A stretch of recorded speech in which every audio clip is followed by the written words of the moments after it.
Part 2. The Middle Years, 1914 to 1939.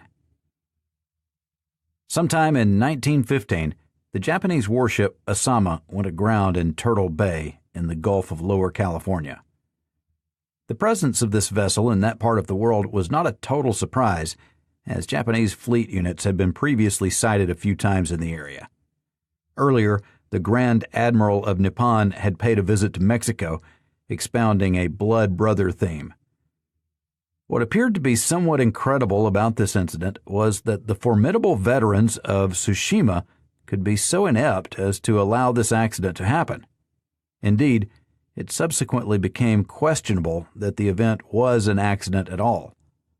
According to Sidney Mashbeer, an intelligence officer destined to gain fame with General Douglas MacArthur's Allied translator and interpreter section during World War II, there were, quote, unquestionable proofs that whole companies of Japanese soldiers had traversed a part of southern Arizona in 1916 during secret exercises, proceedings that could only have been associated with the Osamas wallowing in the mud the previous year, end quote.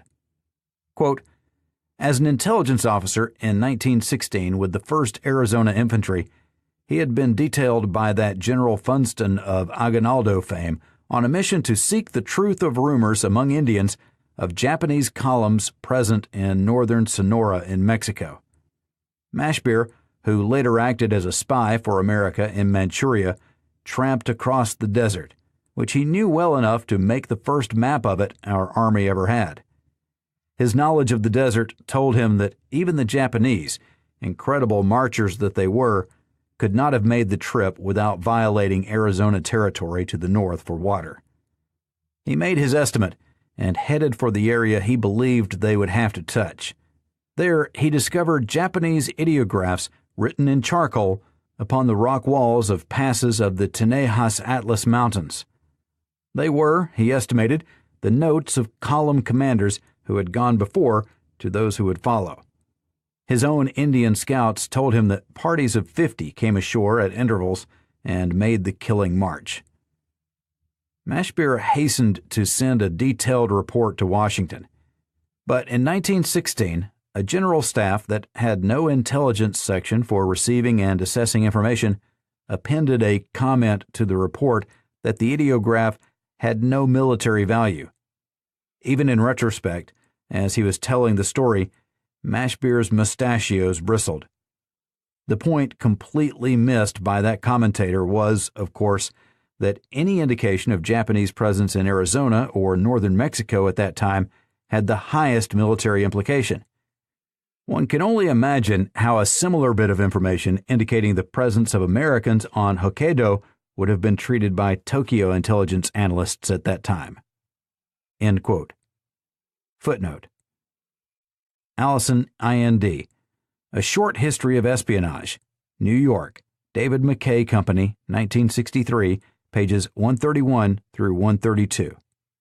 End footnote. Although war had been raging in Europe for 2 years when this incident occurred, military intelligence was practically non-existent in the United States.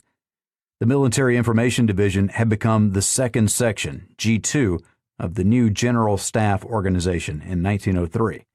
However, because it had no champions among the Army's leadership, it was transferred to the War College in 1908 and fell under an unappreciative and insensitive committee leadership within that institution in 1910.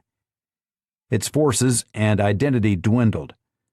When the United States entered the World War, the new Chief of Staff, General Peyton C. March, discovered his intelligence personnel consisted of 2 officers and 2 clerks. Footnote. Peyton C. March, The Nation at War.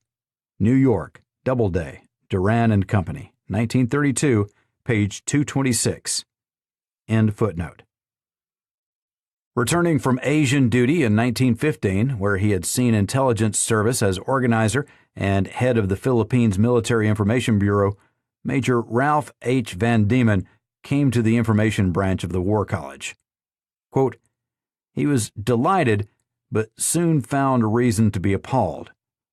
He discovered that reports had been coming in from all over a warring world, gathered by conscientious military attachés and from intelligence organizations of belligerents on both sides, a treasure trove of information.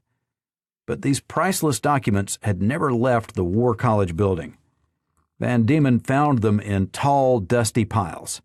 In other piles were telegrams marked urgent, filed by an information officer especially assigned to General John J. Pershing, then engaged on the Villa Punitive expedition in the same regions of northern Mexico that were giving so much concern to Washington. These had never left the room where they had been filed." End quote. Van Diemen attempted to correct this situation by appealing first to the president of the Army War College, urging that the Military Information Division be reestablished, but correspondence endorsing this recommendation was ignored by the Chief of Staff, General Hugh Scott.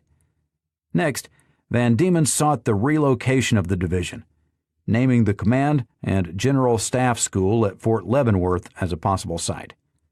But shortly after Leavenworth endorsed the plan, officials in Washington and London became aware of it and condemned the action. General Scott quashed the proposal and almost did the same for Van Diemen's assignment. America would be at war before the revival of the Military Information Division occurred. This is Our Hidden History